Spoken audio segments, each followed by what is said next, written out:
Welcome to LOA Today. Walt Thiessen and life coach David Bartke here. It is recording for Thursday, October 16th, 2017, but we're doing something unusual this week. We are doing an experiment with Blog Talk Radio to see if we can also include live phone calls. And we're doing this on Sunday. Yay. Yeah, yay indeed. We're doing this on Sunday, November 12th, 2017. And by the way, for the future, we're going to continue to try to record at this time. So for the first half hour of the show, we will be able to include callers on the show for the first half hour. There is a phone number for you to call in. You can call in at 516-387-1258. And David, this is like an exciting new step in our overall journey here with the LOA Today podcast. I know, it's exciting. A new era has emerged. A new era has indeed emerged. It's a very cool thing. So, now we are going to be talking about Chapter 13 of Ask and It Is Given by Abraham-Hicks, which is a very appropriate one for this week because it's all about how you control what you're attracting into your life. And today, David, we need a lot of control. Yes, especially about what's coming in. Especially about what's coming in. That's right, yes. We actually have our first caller, which is really cool. We're off to a good start here. So let's bring our first caller in. And hi, thank you for joining us today. Who's calling? Hi, this is Janet. I'm calling from Los Angeles. Hi, Janet. Hi, Thank you Janet. for coming in. That's great that you're here. Sure. Now, are you a regular listener or an occasional listener? I'm curious to know. Kind of an occasional listener when I do have the time. It's always something good to learn. Say, I have a little bit of a question here for you guys. Oh, a little sure, help yeah. I need. Yeah, go right ahead. Okay. So I am moving to Northern California in a few weeks from Los Angeles, and I'm having a little bit of trouble envisioning, like, getting the things I want in a house because of budget restrictions. So my head's telling me I might have to settle, but I don't want to settle. So I'm a little bit stuck on how to make that all manifest. Well, actually, I have a very good advice for you with this because I recently went through a house purchase, and what I would recommend, especially from a law of attraction point of view, is make a list regardless of price. Make a list of all the aspects you want this house to have. Like, so right off the top of your head, like, what are some of the things you'd like this house to have? Well, crazy as it sounds, I mean, I would love, like, a fireplace in every room, and, I want a good view from the back and from the front of the house, and 4 bedrooms. Now, when you say a good view, what would that be? Is it like a wooded view, or what would that be? Yes, it would be, because we're moving to a wooded area. I mean, beautiful homes, but, I would like treetops, and part of it's on a golf course, just something really pretty when you go out the door. You want to see something pretty. And what about, is there a particular style home you like? No, I'm pretty open on that. It's more of a feeling, I think, when I get into the house. And what is that feeling? That's good to realize. Yeah, so what kind of feeling do you want when you walk in? I just want it to be very homey. I want it to be very comfortable. I want to be able to see my future there and, decorate how I like. All those sorts of things that everybody kind of wants. Yes. Well, more than that. What are some of the... More than that. You want it to be also the stuff that really psychs you, because it's the stronger emotions that will have the more attractive power. So is that one of the things that really excites you? Yes, actually, if I give it some time and I think about it, I'm totally psyched and I can imagine all these great things. And then it pops into my head, well, that's great, Janet, except, you only have this amount of money to spend. So then it brings me back down, and it's like this back and forth. Well, don't go there. Well, but I also have a very interesting thing about money when it comes to houses because, of course, we had a budget, too, when we were trying to find this house.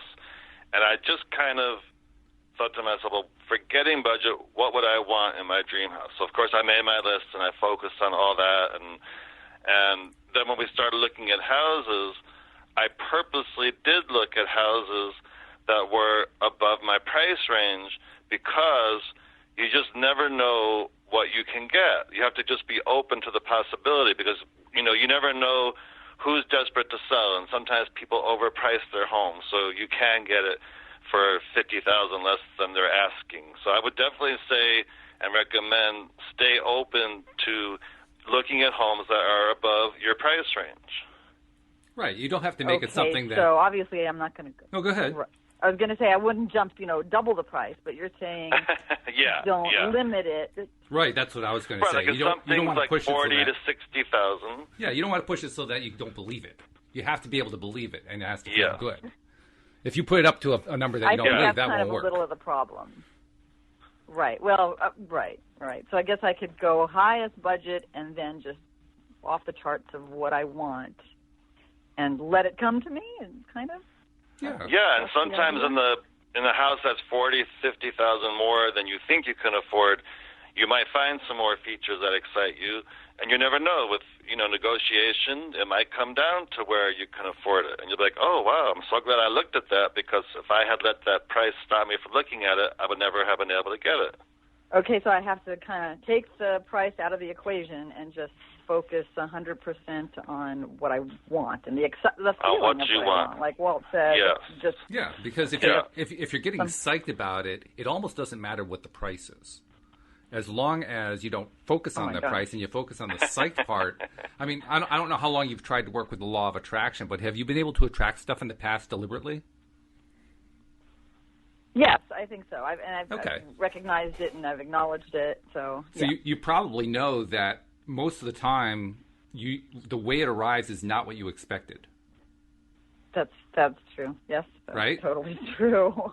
And it arrived in ways that you perhaps didn't even think were possible. That's what I've noticed a lot. And sometimes I don't even notice it. Like I step back, and then a few days later you look and you go, wait a minute, look at all these things that happened. So that's cool, but I just had a block with this particular thing because it's so big to me. Well, the first thing is decide that you don't have a block. Instead, decide that you have an opportunity to experience another one of these crazy synchronistic things. Yeah, that's true. Where it doesn't come in the way you expect it, because you never know what's going to happen. You never, ever know what's going to happen. You know what you hope is going to happen, but how is it going to come? Who knows? It could come in craziest ways. I mean, I've told David and I told Joel, back when Joel was my co-host, the story a number of times about how when my wife and I arrived in Connecticut, when we moved from Virginia, we had no car, and we had no money for a car, and we ended up driving 2 brand new cars out of the showroom with no money and no credit. Okay. I mean, that was just the craziest. If that can happen, anything. That was just the craziest, and on a day of a snowstorm too. It was just the craziest set of circumstances you could possibly imagine, but it worked. Okay, so I just have to stay in that frame of mind. Yeah. Wow, something crazy fun's going to happen. And get excited about. So what are some of the features that you don't think you can get? Like, what are some of those things that you're like, oh, if in the bigger home, in the more expensive house, I could get X, but I can't get it in what I think I can afford. I guess I'm not imagining that every single room in the house is going to have a fireplace. Okay, but I would like that. One in the bathroom, one in the laundry room. Oh, doggone, I got to go stoke the fire in the laundry room again. Exactly. I want to stoke the fire in the laundry room. I know. So are there any other features that you don't think you could have, or? It's funny because I'm not even sure of some of the things I do want. Sometimes it's like when I'm looking at the houses online, like, oh, that's nice. Oh, that's nice. Oh, make a list of those. Also, I'm sorry, I was going to say also, like, when the kitchen is already remodeled, that's kind of fun. But part of me is like, oh, yeah, but you might have to do that yourself. But I just want it to all be positive. Well, that's why I'm suggesting really take the time to make a list, without any money concern, about what you really would want. If you wanted an updated kitchen, put that on the list. Updated kitchen. If you want a view of, if there's a lake or woods or whatever, put that down. If you want a fireplace in most of the rooms, put that. Get this list together so you'll have it in front of you, and it'll really give you what to focus on. Okay, I'm going to have to do that because if I just sit here quickly off the top of my head past the fireplace and the nice view, I'm not coming up with everything. So Oh, actually, it's a good maybe idea to this do would it the be way. very helpful. Yeah, it's a good idea to do it the way Dave's suggesting, and actually, going through all the listings and making a note about which listing had each one, because it keeps you in that zone longer. You're just physically taking more time to do it, so it keeps you in the zone longer. It's actually better to do it that way. That's true, and I feel actually my vibration is high when I'm looking at some fun stuff. Yeah, That is it's fun. true. Yes. So I can get in that. Right, yes. I do feel that. It's just, that little voice in the back of the head kind of jumps in. The hardest "Don't part be is ridiculous." believing. It's believing that feeling. Because we have been taught that feeling is fleeting. Say that one 3 times fast. We have been taught that good feeling is fleeting and that it won't last. And that's the hardest part is believing that it will last the longer you stay with it. And you know that's true. I know that, but it's the funniest thing that it comes and it goes. So it just that's what we've been trained. We've been taught. We live in a really negative society, in case you hadn't noticed. I mean, we're just taught in every single possible way. Everything. Happiness is fleeting. Life is a grind, and all this other stuff. And you hear that for years and years. Of course, you're going to believe that part of the time. I mean, come on, it's just part of growing up here. Yeah. But that doesn't mean that you can't Absolutely. climb out of it. It just means you're kind of in that little tennis match, And which side of the court are you going to decide to focus on? You don't have to watch both players. You can just watch the one. Right. No, and I would feel better that way. If nothing else, I would just feel better. So that would be great. Yeah. Thinking about it. Well, that's the way I look at it. With law of attraction, we know that anything's possible. It really is. Anything is possible. Anything is if you possible. just kind of stay out of your way. And it's more fun. I kind of know that, but like you say, go back. It's more fun, yeah. Well, that's just it. We're practicing having fun. I was doing a little research today. I was looking up the origins of the word Pollyanna because I didn't really know what the origins were. Do either of you know what the origins of the word are? I don't remember. I did look it up once, but I forget. It's actually a novel. It was a novel that was published in 1913 about a little girl named Pollyanna who had a game that she liked to have everybody play. I can't think what she called the game. It was like the good game or the fun game or something like that. But the game was to always find a silver lining in everything. And that's where this whole concept of a Pollyanna comes from, which most people today dismiss as unrealistic. Who were her parents? Yeah, right. Yeah. Right, but, who were her parents? Her parents unfortunately died, but her parents were happy people. Obviously, yeah. She ended up moving in with her aunt, who was a very unhappy person, and over the course of the story, she helps her become happy too, of course. But that's what a Pollyanna is. A Pollyanna is somebody who's always looking at the silver lining. And we always use the word derogatorily in our society, but now that I know what it is, I'm saying, well, that's not right. This is actually a good thing, being a Pollyanna. Well, that I understand. I know that several years ago I was just kind of interested with, my husband and what was going on in politics and this and that. And then I just said, every time I watch this stuff, it makes me so unhappy. So I gave it up. Good for you. Yay! And I'm so much happier not knowing. And I see people, they're all depressed and they're saying, oh, did you see what happened with this or that? And I'm no, I didn't even hear about it. It didn't really upset me at all. So, no, I think you're right doing that. That is a little Pollyanna, I guess.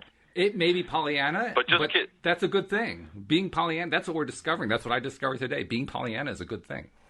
Yes. I can see that. We should embrace that. And just keep in mind with real estate especially, because I have several of my own experiences with that. So much is more possible than sometimes we think. Oh, yeah. Well, it's good to hear. Because, you want to hear that that's happened to people. Because you hear, money pit. But I don't want to think that direction. I want the direction of, wow, I wasn't expecting this, and how fantastic. And we don't have to know how. We don't have to know how it's going to happen or when or from what. That's the good part. In fact, our job is just to focus on what we want.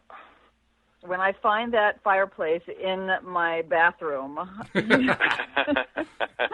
See, now that's what makes you different from my wife. I'm going to be a very happy woman. My wife just wants the heated bathroom seat, the toilet seat. She doesn't want the whole fireplace in the bathroom. You've got a whole step beyond that. I want the the heated floors, and I want the heated towel rack, and, you know. Yes. Yes. Apparently, yes. I have some kind of cold problem. I don't know. Which is weird because you're moving to Northern California, but that's okay. Well, come on. I'm in the valley at the moment down, I don't know if you know where Encino is. Yeah. But it's like 110. You know, Yeah. very hot. Yeah. And I figure I'm going somewhere very cold. Anywhere that you're going that is north is going to be cold compared to that.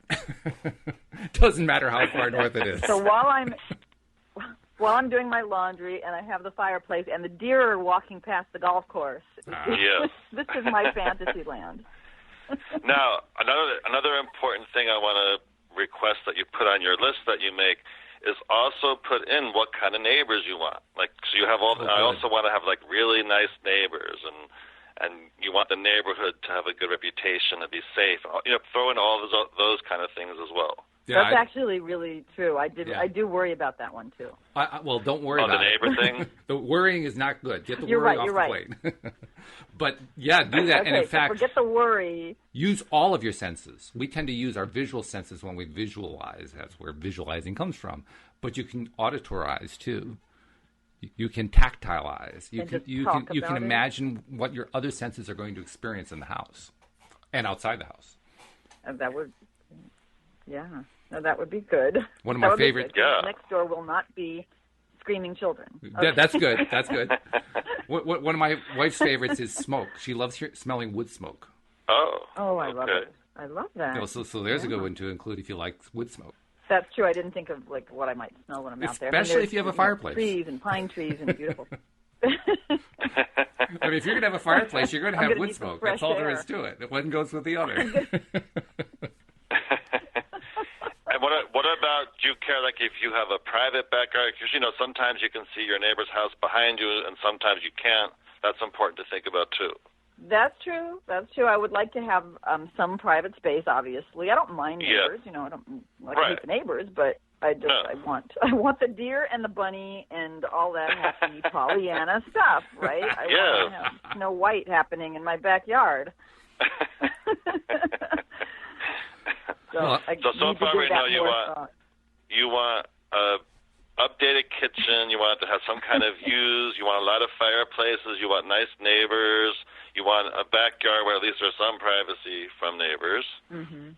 I want the little bird to land on my shoulder and whistle in my ear. You know, you want little critters visiting the backyard that you could see. Yes. As long as they stay outside the house. Yes. Oh, by the way, no spiders, that's another one. You go, wait a minute, how are you going to have all this and no spiders? And they need to stay outside. No spiders in the house. You've raised an interesting point, though. The point is that we all have a tendency to do on the one hand, on the other hand, which is what you're doing there. The stuff that you're worrying about is the on the other hand stuff. And the skill that we're all trying to develop when we're learning how to apply the law of attraction is the skill of not going to the other hand. You see what I mean? Okay. Just staying focused on what you want. Right. Yeah. So the moment you even feel yourself going toward on the other hand, say, oops, there's that other hand. That's the one I'm sitting on. I forgot about that. And just don't even don't even think about the spiders. Yeah.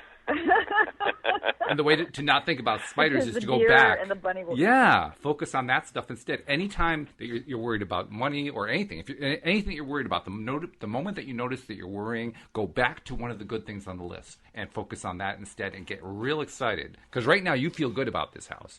I mean, I can hear it in your voice. You're excited and all that. I feel good. This is the feeling that you're trying to get back to every time.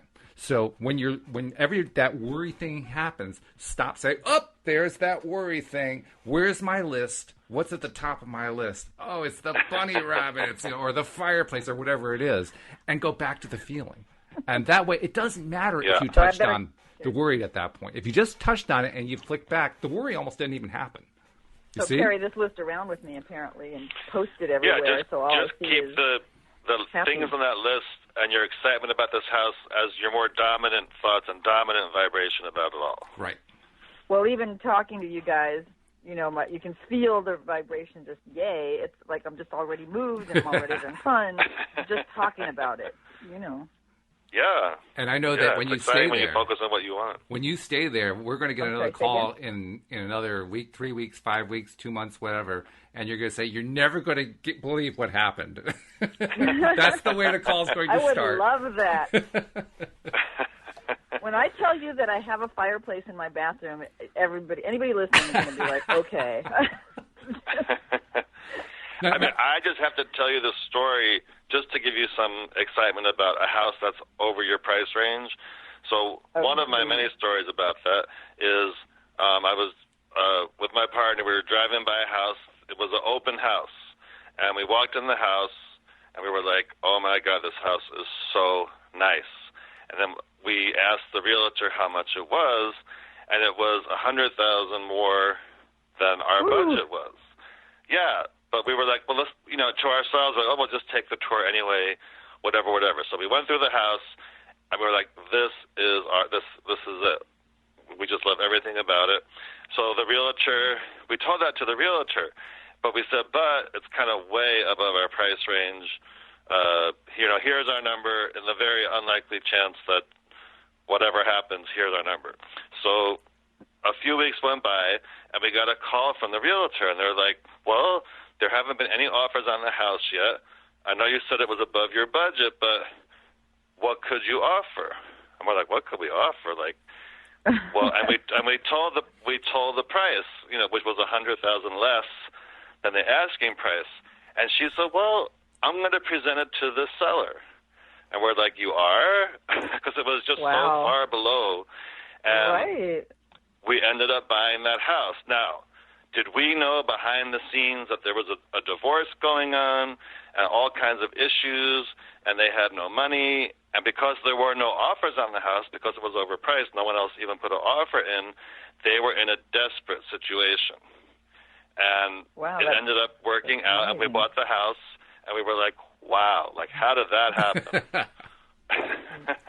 Well, I feel bad for them to be in a desperate situation, but yeah, so you get that worked out. No, but I'm saying, like, yeah, so that's what I'm saying. Like, just be open. If there's a house that looks really nice to you, go look at it. You just never know. You never know.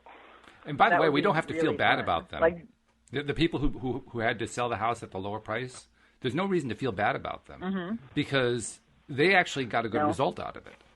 The good result was they needed to sell that house in order to divide up the property between the husband and wife, because they were getting a divorce. Oh yeah, we found out it would have been much worse for them if they didn't sell it, because it would have been a whole foreclosure thing. It would have been really bad. So that's what I'm saying. Like, don't let a price of a home that's even $100,000 more than you think you can afford deter you from checking it out, because you just never know. You just never know. That's so wild, and it feels so fun to think about that even. Like, I would never have thought, oh, I'm going to go look at a house for $100,000 more. But I think I am, because why not? You're right. How do I know what their situation is? You never know. It shows just how important Pollyanna is, too. Because the Pollyanna answer to the seller is not to feel sorry for them, but to feel good for them. That's a really important mind shift to take place. Yeah. Because the pivoting in that way gets you off of worry. You know what I mean? That's true. That's true, because I would think, oh, I didn't want to insult them or whatever, and then that would go down the bad path. Yeah. But no, now I can tell you're going to be excited. Like, the next time you go online to look at homes in that area, you're going to put in, I think, a little bit higher number than you thought. I think I will do that for sure, and not worry about how it happens. That's right. I want it to happen. That's right. Yeah, so Mike Dooley calls them the horrible house, because you definitely do not want to focus on the house. The hows are how you worry. The hows are how you get everything really beat up. And I guess we have 90 seconds left on our Blog Talk Radio side, so I'm not sure what's going to happen at the end of this. But it's been great. Well, that's Janet, for sure. Thank you so much for calling in. Thank you guys so much. I am so, I'm sitting at the computer and I want to totally go online and look at all the houses that are more expensive. And as Walt said, please call in and let us know whenever this happens. It'll be interesting to find out. And we want you to call in. I absolutely will. I will let you know. 60 we want you to call in and say, you'll never believe what happened. I want you to use those words. I will love to do that. Janet, thank you so much for calling in. This has been a great introduction to our new addition to the program. You've been a wonderful guest. Thank you. Yay, thank you so much. Thank you guys so much. All right. Thank you. All right, Enjoy you take listening. Have a good day. Yeah, you too. Have a great day. Bye-bye. Bye-bye. Bye. David, we couldn't have a better introduction than that. That was great. We just couldn't. We Okay. haven't done our wins yet. What wins? Well, this is our big win for the week, right? Yeah, it was a great win to get our first call-in caller, and it was a great topic. And on the first week that we're doing this is really cool. Yeah.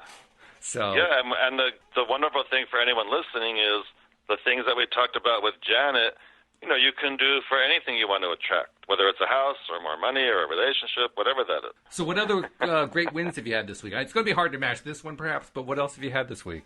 Yeah, I had some great coaching sessions that I consider all those wins. That's good. Yeah, I attracted a few new clients this past week. Those are all wins. I had safe transportation everywhere I went. Thank God I got there safely and got back home safely. That's always very good. Yeah, I had fun with some friends the other night. We went out, and it was just a really fun evening. So just a lot of good wins this week. What about you? This is definitely the big one. I'm not sure I can really top this one, but let's see. I mean, probably beyond this, the other big win this week is that this is a weird win. We currently live in an apartment complex, and we were dreaming next spring of doing what Janet's doing, which is some home hunting, buying a home. And nice. That's one of our goals for next year. Well, in the meantime, we're still living in the apartment. And this is one of those apartment complexes where the landlord is a little bit on the cheap side, if you know what I mean. Right. So, among other things, all of the apartments, they all have separate heat units, heat pump, central air, central heat, that kind of thing. But he's always historically bought the cheapest units you can buy. And if you know anything about how those kinds of things work, when you buy the cheapo economy version, it can't push the air as well. It can't push the heat around as well. So it ends up being more expensive to run. And as a result, heat bills around here during the winter, of course, this is New England, heat bills around here tend to get pretty high. Well, I would think, this past spring, ours died. And they had to replace it. And the maintenance guy lives 2 doors away from us. So I know him pretty well. Yeah. And we were very patient with them. They were bringing, the HVAC guy in to try to repair it, and he was saying, no, it doesn't work. And we went through quite a bit waiting for them to fix this, and I was giving him no hassle at all. I was just trying to put out there, let's have something good come out of this. And what came out of it was he decided, he worked a deal with this HVAC guy, because there were like a half dozen of us who had lost units around the same time. It was a fairly good-sized complex. About a half dozen of us had lost units all at the same time. They'd all died. And he said, well, then I'm going to see if I can buy them in bulk and get a discount. And he talked to his HVAC guy, and sure enough, they were able to get a discount on a mid-range unit. A unit was actually pretty decent, So that's not good to me, You get a better with one than what you normally get in the apartment complex. So they plugged the thing in, and after they were done plugging it in, the HVAC guy said, now you're going to see a change in your power bill. I said, oh? He says, yeah, you'll probably see about a 30% decrease in your power bill. I said, well, that's cool. I like that. Yeah. Well, we're now in a cold snap. And I think you're experiencing the same cold snap we are because you're in New Jersey. Yes. It's pretty darn cold out there. Yesterday morning was around 16. This morning was around 22, 23 at the coldest part. So it was pretty cold. Not, deep January cold, but it was cold.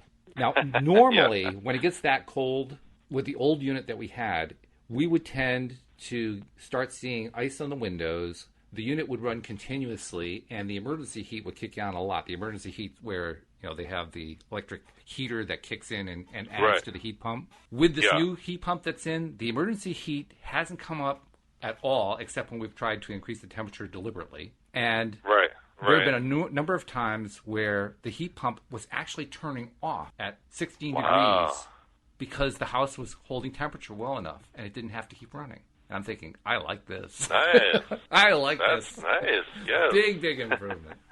Now, of course, if you have a normal house and you have a decent heat pump, you're used to that, But when you're having to deal with the economy heat pump and you move like that, that's a nice change. So there's a win for you. It's kind of a weird one, but it's a win. No, that's good. Yeah. I thought of another win. What's actually, that you'll appreciate. Okay. I've been telling you one of my dogs has been sick lately. Yeah. And they have health insurance, and all these years, the health insurance never pays for anything. Like, we submit, throughout the years and stuff happens, and they never, and we're like, ugh, why do we even bother having this insurance? So lately, she's the dog, one of our dogs, she's had some pretty major vet bills, and we submitted them because we thought, well, we might as well, even though they haven't paid in the past, we're going to submit them anyway, and they paid us back for everything. Oh, wow. From this latest thing, and it was such a huge win. It was like such a relief. We're like, wow, that's amazing! Yay! They finally did something. That's worth celebrating. And for when sure. it was like, when it was so high too, when the bills were so high, so it was great to have that. That reimbursement was like, wow, that's fantastic. That's cool. We got at least 2 wins this week that are all about money. That's really good. I like that. Yay! Money wins are good. Yeah, money wins are great. The important thing, of course, is remembering to notice them. That's what we were talking about with Janet. Yes, and even like, I don't even like when sometimes people say, "Oh, my big wins or my small wins." It's a win is a win when it comes to vibrations. So that's why I like to say, even the quote small wins are still important to recognize. Yeah, they are, because we can tend to forget them easier. Yeah, like the good parking spots and safe transportation, and when someone gives you a compliment, like anything like that someone might consider a small win is still just as important to recognize as a win to put you in that win vibration, so we'll attract more wins. Because we talked earlier about how it's so easy in today's society to get locked up, focusing on all the negatives. If you don't take the time to find the wins, you forget that they happened. And that's where you're actually losing the advantage of them. Because they're giving you a big advantage, Yeah, and they really are always happening. Yes. They really are. Which is actually appropriate, because we're on to Chapter 13 of Abraham-Hicks, and guess what the chapter is entitled? It's entitled... What is it entitled? Allow Your Feelings to Be Your Guide. Oh, okay. So there's even LOA going on with our caller and what happened after the caller compared to our ongoing conversation about Abraham-Hicks. It's great.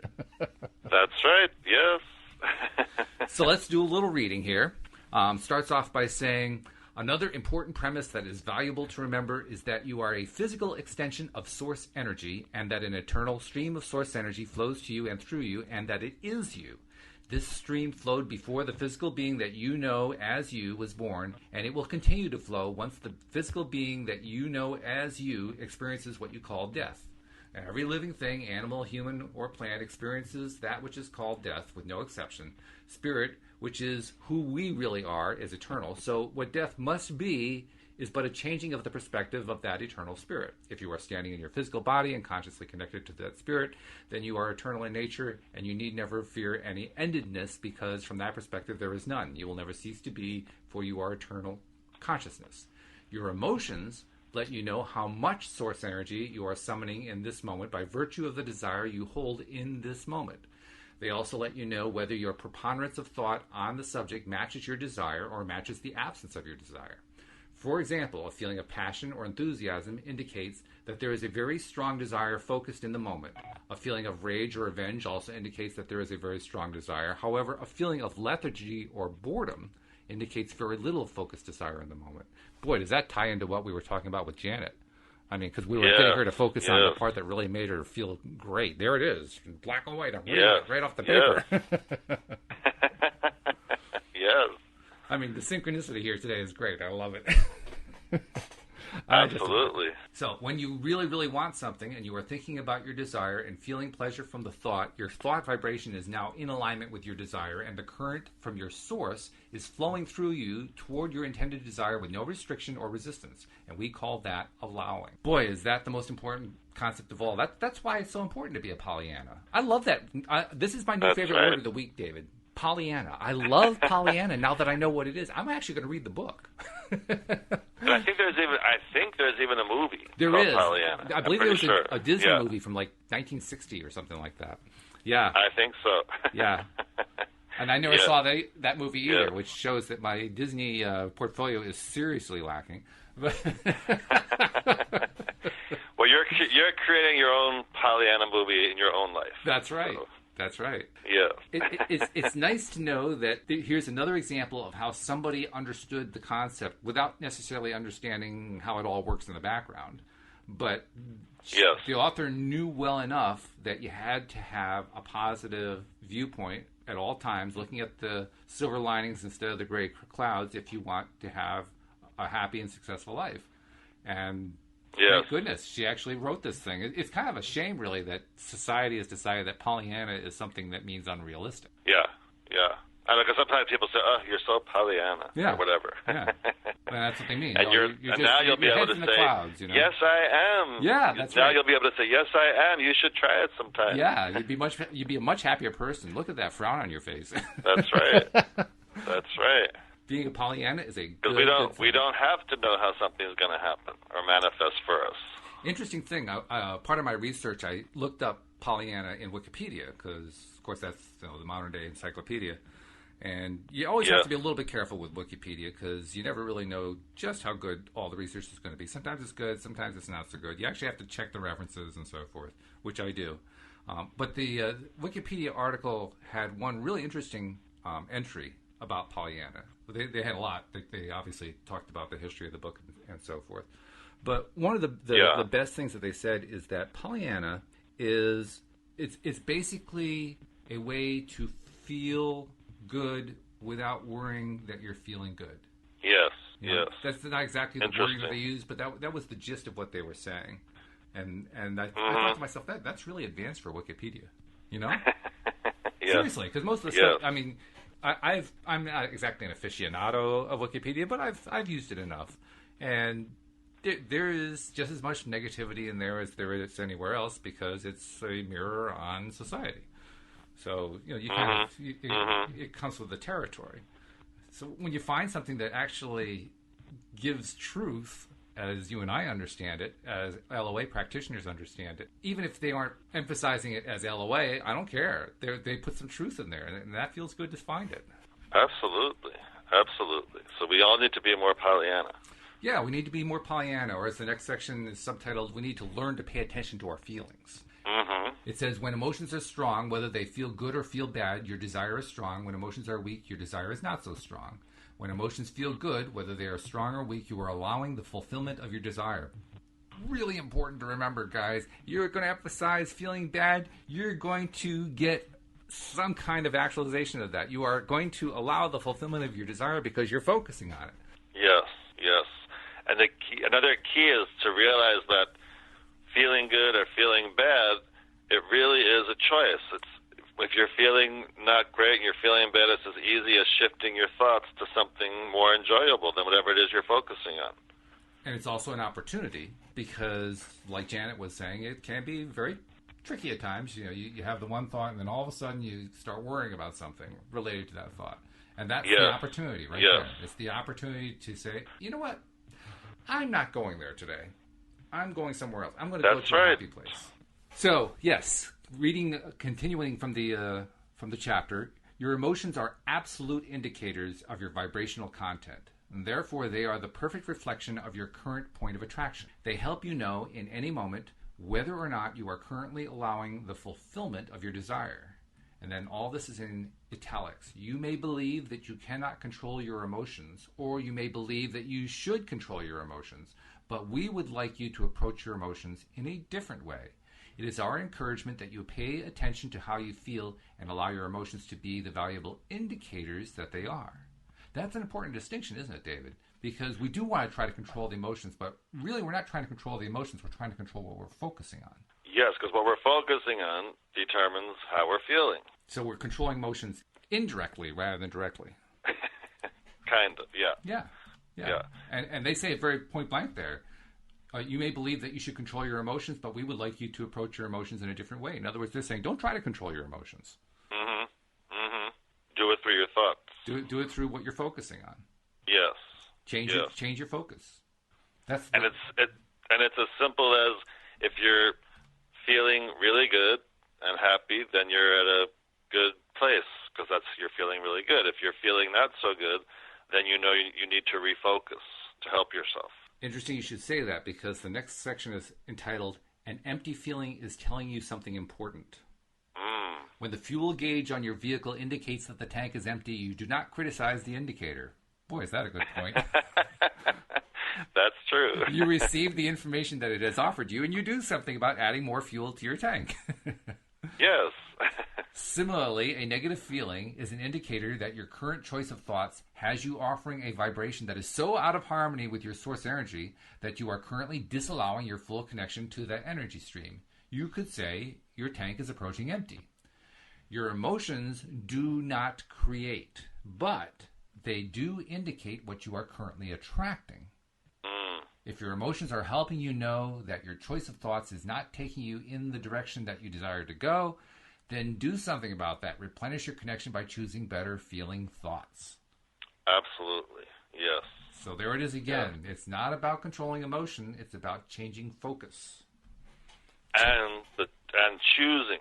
And it's always a choice. Choosing to focus on better feeling thoughts. Yeah. I mean, it is easy to choose worse feeling thoughts, isn't it? Yeah, because that's what most people are just used to doing. That's their go-to. Yeah, it's the default. Yes. Now we need a new default to more of what you want focusing on than what you don't want. And it may not be something that's a default right away, so you don't really want to worry about that either. You will eventually get to the point where it becomes a default if you keep doing it over and over again, right? Oh yeah, it takes a lot of practice. That's for sure. Yeah.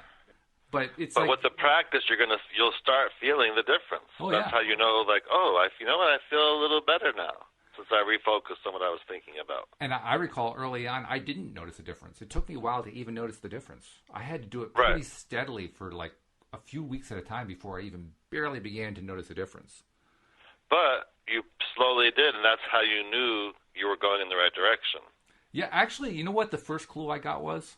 The first clue was my wife telling me, do you realize how different you are? And me answering, I love hearing that, yes. No, I didn't. What do you mean? Which is a way of saying I wasn't experiencing in my own head what she was seeing.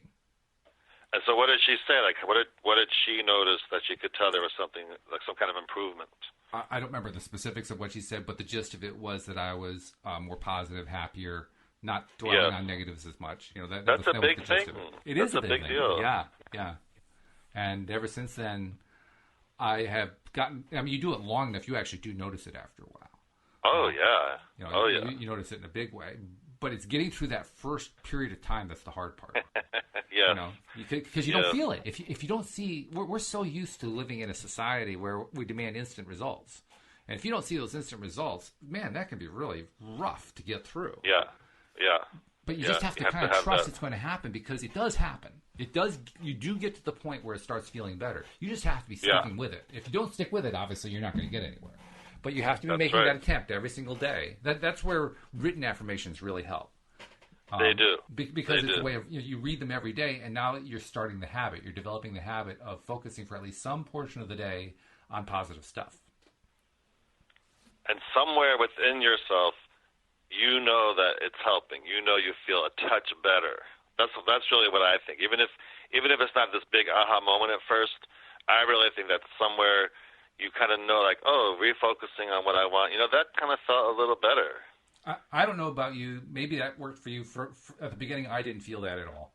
I got to say, honestly, I just didn't feel it, which is what makes it hard to keep going. But you do it anyway, even if you're not feeling it. Because you will eventually. You will definitely eventually feel it. Even if you're not feeling it for the first week or the first month, you will eventually feel it. Well, because I think what happens is you get little tinges, little bits of that good feeling. Yeah. So you're like, I want more of that. I mean, if you think about it, lasted a little bit. If you think about it, not being in the vortex, in the positive vortex, not being connected to source, is another way of saying not being connected to yourself. And when you're not connected to yourself, of course you're not going to notice stuff. Yeah. In fact, little baby steps, little baby thoughts. Oh, really baby steps. That actually, now that I think about it, that was probably the hardest concept for me while I was starting this thing, while I was trying to take those first few baby steps, because I had trouble grasping the idea that it was changing. Yeah. That the change was happening despite the fact that I couldn't feel it. I mean, when you think about it, when we don't feel it, what's really happening is we're not noticing something that's always been there. You know what I mean? Yes. A lot of times when my coaching clients, they'll say, like, I'll teach them a process, and they'll say, well, how often should I practice this process? And I'm like, well, as often as possible, because you want to keep yourself focused on what you want. You want to keep yourself feeling better than you were as often as possible. And at first, they kind of don't get it, but then after a while, if they do practice it as often as possible, then they do have that, like, oh, okay, I get it now. Yeah, this is serving me so much better than how I used to think. Yeah, I'd say how quickly do you want to actually get better? Exactly. The more you practice, the better it's going to be for you. That's right. So if you practice once a day for 5 minutes, then it's going to take a little while. You will get there, but it's just going to take a while. If you're willing to practice for an hour, it's going to take a little less time. If you're willing to practice all throughout the day, it's going to take a lot less time. And then I assure them, because I know from my own experience, eventually you'll enjoy practicing, because it just, once you get that feeling connection, like you were saying, then you actually enjoy doing it because you like how it feels. Right, right. In fact, that's what the next section of the chapter talks about. The next section is entitled "Follow Your Bliss is a Positive Thought," is it not?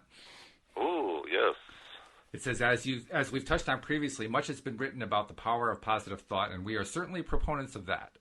No better guidance has ever been offered to our physical friends than the words, "Follow your bliss." For in the steady reaching for bliss, you must surely align with the energy of your source, and in that constant alignment, your well-being is certain. But when you find yourself engulfed in circumstances that cause you to offer a vibration that is far from that of bliss, then reaching for bliss is actually an impossible thing, for the law of attraction does not allow you to make that vibrational jump any more than you could have tuned your radio receiver to 101 FM and heard a song that was being played at 6:30 a.m. It just doesn't work that way. Yes. Yes. So that's where what you talk about makes such an important difference, reaching for that better thought. Yes, I think it was Wayne Dyer that made that popular, that "Follow Your Bliss" statement popular. I think actually "Follow Your Bliss" comes originally from Joseph Campbell. Oh, was it Joseph Campbell? Yeah, okay. I think he's the one who originally came up with it. I think you're right, Wayne Dyer picked it up. But I believe it was Campbell who wrote it in. He had that one series of books that was like it was like a collection of 7 or 8 books or something like that. I think it's in that collection. So what does that mean to you when you hear those words, "Follow your bliss"? What does that mean to you? It means to me, and I don't always practice it as well as I would like to, but it means to me when I am noticing that there's something that really feels like, wow, I'd love to do that. That's the direction I want to follow. And often I get that feeling in contrast to where I, quote, am supposed to go, unquote. Meaning that, in terms of the way real world makes me think, like I can't just quit my job and go, well, here's the example, David. I can't just quit what I'm doing to earn money and just go do LOA Today full time. That's one of the thoughts, right? Yeah. Well, obviously I don't want to get stuck in, well, I can't do that. And it's probably not a great idea to just jump into doing LOA Today full time. Because it's likely that I'm not going to be so consistent about it and so attractive about it that the income source immediately fills right in. So there's probably going to be some sort of like a transition period there. But that doesn't mean that I can't do LOA Today part-time, which is what I do. Of course, yes. And my goal is to get it to the point where I do it more part-time. Yes. Which is one of the reasons we were looking at Blog Talk Radio as a way of doing taking phone calls. Because I figure, well, if we're taking phone calls and we get enough people calling in, maybe I can find ways of justifying doing a show more often. Yeah. Yeah, so every time you do this show, that's part of you following your bliss. It is. Very much so. Yeah, and I feel it every time. I mean, I felt it when we had Janet on. I'm aglow right now. Yay. But that's I think following your bliss is that. It's doing more of what you love, more of what you like, more of what you love. What's your bliss? Well, to me, following my bliss is, like I just said, it's spending more time doing things that you love. It's spending more time focusing on thoughts that make me feel really good, really high vibration, and deliberately doing that. Right. So what is your bliss? Like I'm looking for examples. Well, some of the things that I would say are following my bliss, like you, is doing this radio show, the Law of Attraction Life Coaching. I would say every time I have a Law of Attraction coaching session, I feel that feeling of like, this is what I love to do. I'm following my bliss. That's I love songwriting. I have to admit, I envy you doing your coaching. I thought about doing it, and haven't gone, the whole hog of getting the certificate and all that. But you must have so much fun doing it. I know you're dealing with people's real world problems, and that's always a bit of a challenge. But if it feels anything like doing this program, it's got to feel good. Oh yeah. Yeah, it actually feels even higher vibration. Really? It really does. Okay. Yeah, because it's more the one-on-one, and you're kind of there when a lot of people have wonderful aha moments or wonderful wins and experiences they're sharing with you. It's a great thing. It's a great thing. Well, I have to tell you, one of my goals for this program is to continue that pattern, of course. And there are a number of ways that I've been exploring doing this. I actually, because I was taking a look at the Blog Talk Radio platform, I also wanted to look at, what are some of the other shows that are on there. And I don't really want to comment on any of them because I didn't find anything good to comment on. That perhaps gives you an idea of what I ran into. Okay. But it also occurred to me there's a tremendous opportunity here because the one thing that I noticed that our show has that other shows do not seem to have is excitement. Fun. Mm-hmm. We feel good. We're actually more into the entertainment side of talk radio than the other talk radio people seem to be. Mm-hmm. You know what I mean? So but we're informative with the information, but we also have a good time. So we also laugh a lot and have fun, and it's just a good mix. It's a good mix. It is a good mix, and I want to keep building it. I mean, a few weeks ago, you added the idea of talking about wins for the week, which is a great contribution. I've actually been building a list, a newsfeed type list of articles from around the web that are oriented around positive subjects. Right. And I'm doing that. I'm doing that to kind of, first of all, for my own reading. Second, because I feed it to a Facebook page that I take care of. And third, perhaps first, is I want to start using some of those as topics when we're doing the shows. Not for the whole show, but find an article about some research that was done on positive psychology, and then read about the article and talk about it for a few minutes on the show. So one more way to bring in the real world into what we're talking about. Yes, and speaking of that, we don't have time this week, but we were also doing the question period. So if anyone does have a question they want us to answer, they can email me at david@lifecoachdavid.com, and we will answer your question on the air. Yeah, that's good. I'm glad you mentioned that because we've had a few of those in a few weeks in a row now, which was great. And it was even better perhaps to have the phone call, but we still love to have the emailed questions. And then what is if someone does want to call in, what's the number that they can use to call in? Oh, right. The call-in number is area code 516-387-1258. And, of course, we record this on East Coast time, so it's 11 a.m. East Coast time, or Eastern Standard Time, if you will. So if someone wants to call at 11 a.m. Eastern, they just call that number, and then that will connect them to us. On Sundays, right. For the moment, we're just doing weekly podcast recordings on Sundays. So Sundays at 11 a.m., good time to call us because that's when we're going to be here. That's what the plan is anyway. It's going to be a challenge for us, David, because we have a tendency to record this whenever we want to. Well, we can't do that anymore. I know, but people call in. It's worth it.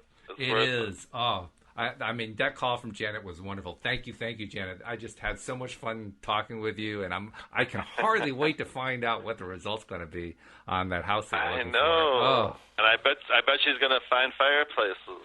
She's going to find fireplaces in the craziest places. Every bathroom's going to have a fireplace. Well, maybe not, but still, it's going to be something like that. It's going to be some wild thing that, oh my goodness, you won't believe what I found. That's right. Yeah, there may not be a fireplace in every room, but probably in a lot of them. It'll be something that will just catch our attention and we'll say, wow, that's what you asked for. That's right. Yeah. That's right. Well, as you say, we only have about a minute left. Let's remind people where they can find us. Obviously, we have our loyal listeners on PRN who are listening to this program, and we encourage you to continue to listen on PRN. We also encourage you to subscribe to the podcast directly. We have our own website, loatoday.net, and with your iPhone or your Android phone, you can subscribe directly on the website. You can also subscribe on the iPhone through the iTunes store, And on an Android phone, you can subscribe in Google Play because we're now in both of those locations. So, excellent. Yeah, we've got a lot of good places to catch people. And oh, by the way, David, since you mentioned your coaching service, how do they reach you about, in case they want to do some personal coaching? Yeah, if anyone's interested in Law of Attraction coaching, just go to lifecoachdavid.com, and you can find out more about me, and you can find out how to contact me through there. And I always offer a first free mini phone coaching session for anyone who's interested in coaching.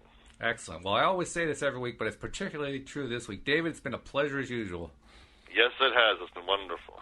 We'll see you all next time here on LOA Today. Goodbye, everybody.